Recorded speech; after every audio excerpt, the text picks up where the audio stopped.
Dear students, आज हम बात करेंगे टोपिसिटी इन फेसेस में। अभी तक हमने देखा लीगेंड्स या ग्रुप्स जो होते हैं वो कैसे आपस में होमोटॉपिक या हेट्रोटॉपिक हो सकते हैं, या हम कह सकते हैं इनएंशियोटॉपिक, डायस्टीरियोटॉपिक या फिर होमोटॉपिक हो सकते हैं। आज हम बात करेंगे फेसेस की।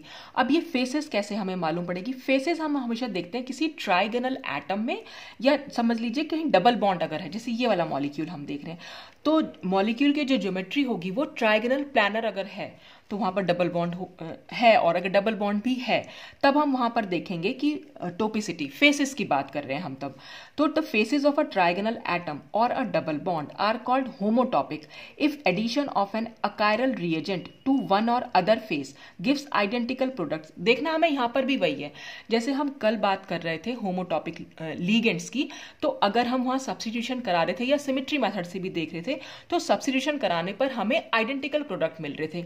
यहां पर हम क्या करेंगे, किसी भी रिएजेंट से अटैक करा देंगे उस फेस पर, और जो प्रोडक्ट बनेंगे उनका हम आपस में रिलेशनशिप देखेंगे कि क्या वो आइडेंटिकल प्रोडक्ट्स बन रहे हैं या वो डिफरेंट प्रोडक्ट बन रहे हैं। अगर वो डिफरेंट बन रहे हैं तो क्या वो इनएंशियोमर्स बन रहे हैं, क्या वो डायस्टीरियोमर्स बन रहे हैं, तो उसी बेसिस पर हम उनको इनएंशियोटॉपिक या डायस्टीरियोटॉपिक बोल देते हैं। तो सबसे पहले हम बात करें अगर होमोटॉपिक फेसेस की, तो सपोज हमारे पास ये एक हमने मॉलिक्यूल ले रखा है और हमने इस पर एक रिएजेंट का अटैक करा दिया। रिएजेंट हमने ले लिया ETLI, ET माने C2H5 ग्रुप जो होता है, तो हमने यहाँ इथाइल लिथियम ले लिया है। अब इथाइल लिथियम का अटैक कराएंगे तो देखिए यहाँ पर क्या है, ये अटैक जो है दो तरीके से हो सकता है। ये जो यहाँ पर न्यूक्लियोफाइल है, ये न्यूक्लियोफाइल यहाँ टॉप से भी अटैक कर सकता है और इसके बैक से भी अटैक कर सकता है। तो हम अगर बात करें फेसेस की, देखिए जैसे ये एक मॉलिक्यूल हमने ले रखा है, सपोज मैं आपको यहाँ ऐसे दिखाना चाहूँ, ये जो हम इस मॉलिक्यूल, ये आप ना डबल बॉन्ड O मानिएगा इसे, ये कार्बन हो गया, ये डबल बॉन्ड O समझ लीजिए, ये हमारे दोनों हाइड्रोजन हो गए।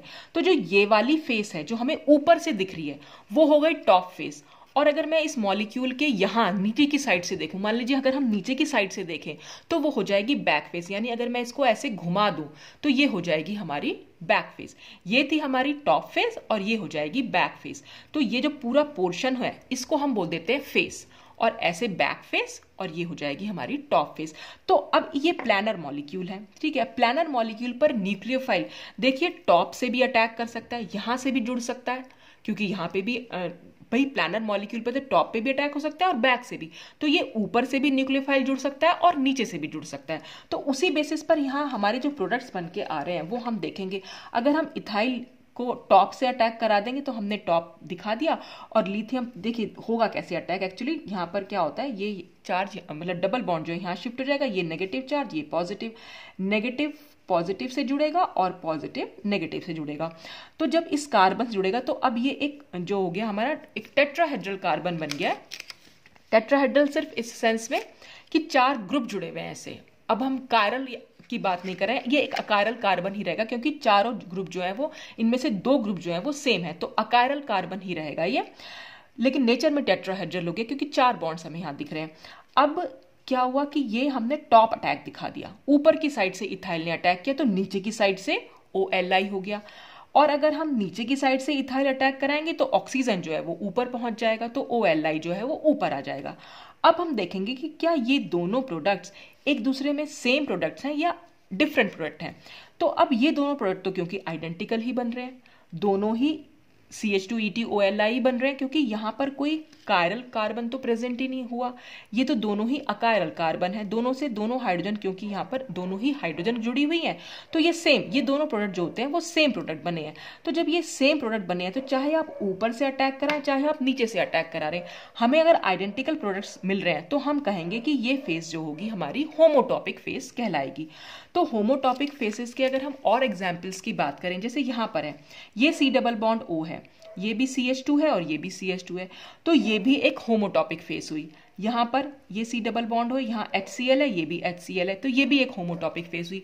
तो होमोटॉपिक फेस की पहचान क्या हुई कि जो भी डबल बॉन्डेड एटम है उससे जो दोनों बॉन्ड होंगे उनसे जो सब्स्टिट्यूएंट जुड़े हुए होंगे वो बिल्कुल सिमिलर होंगे, जैसे इस कार्बन से दोनों ही हाइड्रोजन जुड़े हुए थे। यहाँ पर अगर आप देख रहे हैं तो ये C डबल बॉन्ड O से दोनों ही CH2 ग्रुप जुड़े हुए हैं। यहाँ पर अगर हम देखें दोनों ही HCl है, तो इससे जो दो बॉन्ड यहाँ जा रहे हैं, यानी कि ये जो वाले जो दो बॉन्ड्स हैं डबल बॉन्डेड कार्बन से, वो दोनों ही ग्रुप्स या एटम्स सेम होने चाहिए। तो अगर वो सेम है तो वो होंगे हमेशा होमोटॉपिक फेसेस। तो if identical groups are attached to double bond तो हमेशा हमें होमोटॉपिक फेसेस देखने को मिलती हैं। अच्छा, अब अगर हम बात करें इसी तरह से ये हमने ले लिया एक कंपाउंड, ये भी, इसमें भी हमारी एक टॉप फेस है और एक बॉटम फेस है। इसको अगर मैं दिखाना चाहूँ आपको तो हम दिखा सकते हैं इसको इस तरीके से, जैसे ये हमारा कार्बन और ये ऑक्सीजन, ये H समझ लीजिए और इसको आप CH3 समझ लीजिए। तो जो ये मैंने कंपाउंड बनाया ना उसको हम इस तरह से दिखा सकते हैं। अब इसमें क्या है, HCN, देखिए HCN में जो न्यूक्लियोफाइल है वो CN है, तो CN जुड़ जाएगा कार्बन से और H जुड़ जाएगा ऑक्सीजन से। तो CN ऊपर से भी आ सकता है और CN नीचे से भी आ सकता है। तो एक बार हमने इसको ऊपर से जोड़ दिया और एक बार हमने नीचे से जोड़ दिया। तो जब हमने ऊपर से जोड़ा तो उसको हम बोलेंगे फ्रंट अटैक, यानी कि यहां से अगर अटैक हो रहा है तो फ्रंट अटैक तो ऊपर की साइड से ही हो रहा है, और बैक अटैक में CN नीचे जाएगा और OH जो है वो ऊपर आ जाएगा। तो बैक अटैक में CN नीचे गया और OH ऊपर, तो ये आपस में हो जाएंगे इनैंशियोमर्स। अब ये इनैंशियोमर्स हमें कैसे मालूम पड़ा, दोनों का कन्फिगरेशन निकाल के देख लीजिए, एक का S निकलेगा दूसरे का R निकलेगा, तो दोनों का कन्फिगरेशन क्योंकि चेंज है तो इसलिए ये इनैंशियोमर्स हो गए आपस में। तो एक फ्रंट अटैक के थ्रू बना, दूसरा बैक अटैक के थ्रू बना।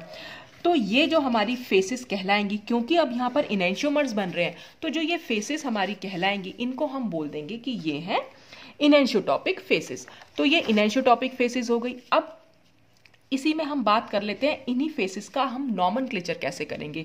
देखिए, अगर मैं इसी फेस का नॉमेनक्लेचर करना चाहूँ तो हमें सिंपल वही करना जो नॉमेनक्लेचर के लिए हम अपनाते थे, R या S नॉमेनक्लेचर जो हम करते थे, कि इसमें से जिसका भी हायर एटॉमिक नंबर है उसको आपने नंबर 1 दिया, फिर नंबर 2 और नंबर 3।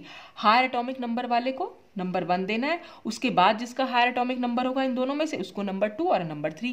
और फिर हमें देखना है कि हम क्लॉकवाइज डायरेक्शन में चल रहे हैं या एंटी क्लॉकवाइज में। तो 1 2 3 अगर हम मूव करेंगे तो हम चल रहे हैं क्लॉकवाइज डायरेक्शन में। तो क्लॉकवाइज के लिए हम RS नॉमेनक्लेचर में R लिखते थे, तो यहाँ फेसेस की बात हो रही है तो हम RE लिखेंगे। जब भी हम फेस की बात करेंगे तो हम हमेशा उसे RE लिखेंगे अगर हम क्लॉकवाइज चल रहे हैं। और अगर हम इस तरह से देख लें तो ये 1 हो जाएगा, ये 2, ये 3। तो जब हम यहां पर चल रहे हैं एंटी क्लॉकवाइज, इसमें और इसमें क्या चेंज हुआ, CH3 जो है इधर आ गया और H इधर आ गया। ये हो जाएगी हमारी SI फेज। जब हम एंटी क्लॉकवाइज चलते हैं तो वो हमारी, क्योंकि S हमारा बनता था नॉमेनक्लेचर में S नॉमेनक्लेचर, तो वहां पर तो बोलते थे हम S और यहां बोलेंगे हम इसको SI फेज। तो एक होती है री फेज और एक हो गई साई फेज, या RE फेज या SI फेज। और हमेशा ये दोनों फेसेस एक दूसरे के ऑपोजिट होती है। अब देखिए ऑपोजिट कैसे, सपोज ये था हमारा मॉलिक्यूल, ये था C, ये हो गया O, हमने इसको मान लिया H, इसको मान लिया CH3। तो हमने यहां पर ये 1 रखा था, ये 2 और ये 3, हम चल रहे थे ऐसे। लेकिन ये हम ऊपर की साइड से देख रहे हैं। अगर हम इसी मॉलिक्यूल को नीचे की साइड से देखेंगे तो जो हमें ये ऑरेंज बॉल हमें अभी राइट हैंड साइड पर दिखाई दे रही है, नीचे की साइड से अगर हम देखेंगे तो यही हमें लेफ्ट हैंड साइड पर दिखाई देगी। कैसे, वो कुछ ऐसे दिखाई देगी, यही तो हो जाएगी। ये आप इमेजिन करके देखिएगा कि आप इसको नीचे से देख रहे हैं, जब हम ऊपर से देख रहे हैं तो ये राइट हैंड साइड पर है। लेकिन आप सोचिए कि हम नीचे खड़े हुए हैं, जब हम नीचे की साइड से देखेंगे तो ये बॉल हमारे लेफ्ट हैंड साइड पर आ जाएगी, जो कि अब हमें राइट हैंड साइड पर दिख रही है। यानी कि घूमेंगे इसको, अगर हम घुमा दें तो ये हमारी हो जाएगी SI फेस, और ये थी हमारी RE फेस। हमेशा RE फेस का उल्टा SI फेस होती है। दोनों फेसेस एक दूसरे के ऑपोजिट होती हैं, एक फ्रंट फेस होती है और एक बैक फेस होती है। और फ्रंट फेस कोई सी भी हो सकती है, SI फेस भी फ्रंट फेस हो सकती है और RE फेस भी फ्रंट फेस हो सकती है। वो डिपेंड करता है कि आपने ये जो मॉलिक्यूल, जैसे यहां पर अगर हम बात करें, अगर इस मॉलिक्यूल पर कुछ अटैक हो, SCN का ही सपोज अटैक हो, तो एक बार टॉप फेस से अटैक हो गया, यानी CN अबव द प्लेन दिखाएंगे और एक बार CN बिलो द प्लेन दिखाएंगे। अगर यहां पर अबव द प्लेन अटैक हो रहा है तो हम कहेंगे कि SI फेस पर अटैक हो रहा है। क्यों, क्योंकि जब हम इसका नॉमेनक्लेचर कर रहे हैं तो यहां पर 1 है, ये 2 है और ये 3 है, और हम एंटी क्लॉकवाइज डायरेक्शन में घूम रहे हैं, तो SI फेस पर फ्रंट अटैक हो रहा है। और अगर हम इस पर अटैक कराएंगे फ्रंट, मतलब टॉप साइड से अगर CN अटैक करेगा, तो अब हम कहेंगे कि RE फेस से जो है वो अटैक हो रहा है। तो आपको सिर्फ ये चेक करना है यहां पर अटैक कहां से हो रहा है। अगर अबव द प्लेन हो रहा है तो हम इसको घुमा के देख लेंगे कि ये फेस कौन सी बन के आ रही है, तो ये RE फेस है, तो ये फ्रंट फेस भी हम इसको कह सकते हैं। और अटैक जो फ्रंट अटैक हो रहा है वो ऊपर की साइड से हो पा रहा है। तो दोनों फेसेस एक दूसरे के ऑपोजिट होती हैं। अच्छा, अगर हम बात करें यहां पर, हमें फेस अगर देखनी है तो हमें सिर्फ ट्राइगोनल एटम पर ही देखनी होगी, तो पूरा नहीं देखेंगे, हम सिर्फ इतना पोर्शन देखेंगे जो डबल बॉन्ड से अटैच्ड है। तो हमने यहाँ पर देखा इस तरीके से, ये वाला ये पोर्शन देखा, तो यहाँ पर ये 1 कार्बन हो गया, ये 2 कार्बन हो गया, ये 3 कार्बन हो गया। देखिए C डबल बॉन्ड O है, यहाँ पर C डबल बॉन्ड C है, तो हमने इसको नंबर 1 दिया क्योंकि कार्बन से ऑक्सीजन भी अटैच्ड है।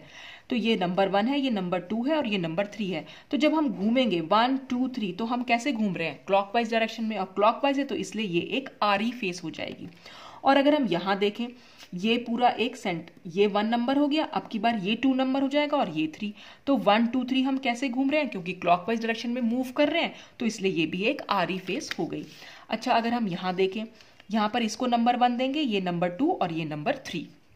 तो 1 2 3 अगर हम घूम रहे हैं तो हम एंटी क्लॉकवाइज डायरेक्शन में मूव कर रहे हैं, इसलिए ये एक SI फेस हो गई। ये पूरी फेस, ये जो पूरा ऊपर वाला पोर्शन हुआ, ये SI फेस कहलाएगी। और यहाँ पर हम देखें, ये 1 ये 2 और ये 3, तो अभी भी हम एंटी क्लॉकवाइज ही घूम रहे हैं, तो जो ऊपर वाली फेस होगी वो SI फेस कहलाएगी, और जो इसके नीचे फेस होगी वो RE फेस कहलाएगी। तो जो ऊपर वाली फेस जो होती है वो SI भी हो सकती है और RE भी हो सकती है, कोई भी हो सकती है, बस आपको सिर्फ नंबरिंग करके वहां पर देखना होगा। अच्छा, ये तो बात थी इनएनिसोटॉपिक फेसेस की। अब अगर हमें ये रिएजेंट अटैक करा के हमें अगर डाइस्टीरियोमर्स मिल रहे हैं तो हमारी फेसेस हो जाएंगी डाइस्टीरियोटॉपिक। अब हम इसको कैसे देख सकते हैं, देखिए यहाँ पे हमें क्या करना है, ये हमारा एक मॉलिक्यूल हमने ले रखा है। अब ये जो है ये प्लानर स्ट्रक्चर है इतना, ठीक है। यहाँ पर ऊपर से भी अटैक हो सकता है और नीचे से भी अटैक हो सकता है इस ग्रिग्नार्ड रिएजेंट का। तो अगर ऊपर से अटैक हुआ तो जो भी इसमें न्यूक्लियोफाइल है, CH3 न्यूक्लियोफाइल है, तो वो ऊपर से आएगा और OH जो है वो नीचे चला जाएगा। तो हमने CH3 को ऊपर दिखा दिया, OH को नीचे दिखा दिया। अगर ये बॉटम से अटैक करेगा तो CH3 नीचे आ जाएगा, OH ऊपर आ जाएगा। अब हम इन दोनों में रिलेशनशिप देखेंगे आपस में। तो देखिए ये दोनों CH3 ऊपर की साइड है, तो ये सिस आइसोमर हो गया। यहाँ पर दोनों CH3 ऑपोजिट साइड है, ये ऊपर की साइड है और ये नीचे की साइड है, तो ये ट्रांस हो गया। तो सिस ट्रांस आइसोमर्स जो होते हैं वो हमेशा डाइस्टीरियोमर्स होते हैं, तो इसलिए जो ये फेसेस हो जाएंगी वो आपस में डाइस्टीरियोटॉपिक हो जाएंगी। अच्छा, एक और एग्जाम्पल अगर हम देखें यहाँ पर, जैसे ये एक फेस की बात करें हम, तो यहाँ पर ये वाली जो थी हमारी वो ट्राइगोनल फेस है, इसी की हम बात करेंगे। अब इसमें हम CH3 MgBr अटैक करा रहे हैं, तो एक बार हम फ्रंट साइड से अटैक कराएंगे तो CH3 ऊपर OH नीचे, यहाँ पर CH3 नीचे और OH ऊपर, ठीक है। तो ये भी आपस में जो होंगे वो डाइस्टीरियोमर्स होंगे। कैसे हमें मालूम पड़ा, हम दोनों कार्बन का कॉन्फ़िगरेशन निकाल के देखेंगे।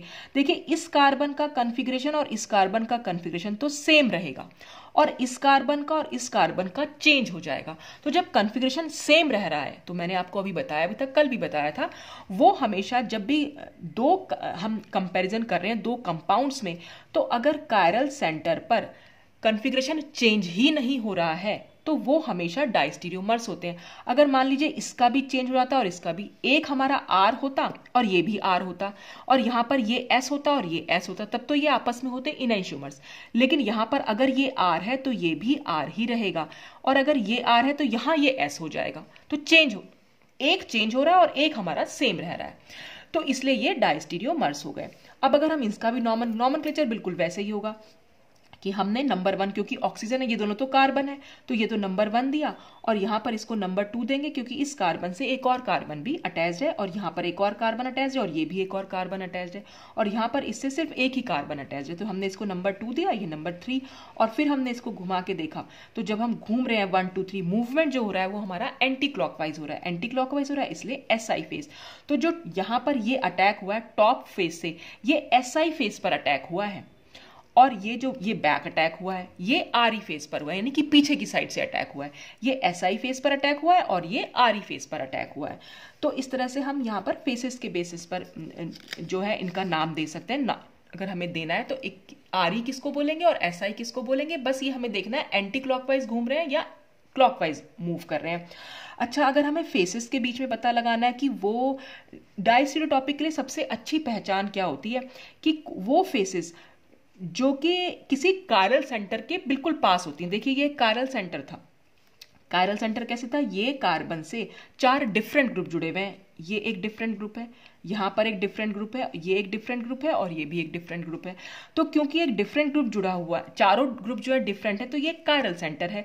तो ये जो पूरी फेस है अगर किसी कायरल सेंटर के पास होती है तो हमेशा जो फेस होंगी वो हमेशा डायस्टीरियोटॉपिक होंगी। जैसे हम लीगेंड्स की बात कर रहे थे, अगर कायरल सेंटर के पास में नेक्स्ट कायरल सेंटर से नेक्स्ट जो सेंटर होता है, अगर हमें वहां पता लगाना है लीगेंड्स का, तो वहां पर भी वो हमेशा डायस्टीरियोटॉपिक लीगेंड्स ही निकल के आते हैं। जैसे मैंने कल जो कुछ एग्जाम्पल कराए थे आप उसमें चेक कर सकते हैं कि कायरल सेंटर से नेक्स्ट सेंटर, क्योंकि जब भी हम उसमें चेंज कराएंगे, जब भी हम सब्स्टिट्यूशन कराएंगे, तो वो भी एक नया कायरल सेंटर वहां पर डेवलप होके आ जाएगा। ये मैं कल आपको बता भी रही थी। तो एक कायरल सेंटर से जुड़ा हुआ कोई भी फेस अगर होती है तो वो हमेशा डायस्टीरियोटॉपिक होती है, और वहीं पर अगर हमें लीगेंड्स का भी पता लगाना है तो वो भी हमेशा डायस्टीरियोटॉपिक निकलते हैं। तो इस तरह से हम फेसेस के बारे में भी बता सकते हैं कि वो होमोटॉपिक है या हेट्रोटॉपिक है। तो होमोटॉपिक लिए तो सबसे अच्छी पहचान यही होगी कि जो भी हमने ये ले रखा है डबल बॉन्ड से जो अटैच दोनों ग्रुप्स होते हैं वो हमेशा सेम होते हैं, तो वो तो होते हैं होमोटॉपिक। और अगर हम सब्स्टिट्यूशन करा मतलब अकायरल रिएजेंट से या रिएजेंट से हम उसका अटैक करा के देख रहे हैं, अगर बन रहे हैं इनैंशियोमर्स तो इनैंशियोटॉपिक फेसेस, अगर बन रहे हैं डायस्टीरियोमर्स तो डायस्टीरियोटॉपिक फेसेस। और नॉमेनक्लेचर हम जैसे आर और एस नॉमेनक्लेचर करते हैं, बिल्कुल वैसे ही यहाँ पर भी नॉमेनक्लेचर करना है, बस यहाँ पर हम आर ई फेस और एस आई फेस करते हैं, और आर ई और एस आई फेस एक दूसरे की ऑपोजिट होती है। बस वो डिपेंड करता है, आपको नंबरिंग के बेस पर आपको वहां मालूम पड़ जाएगा।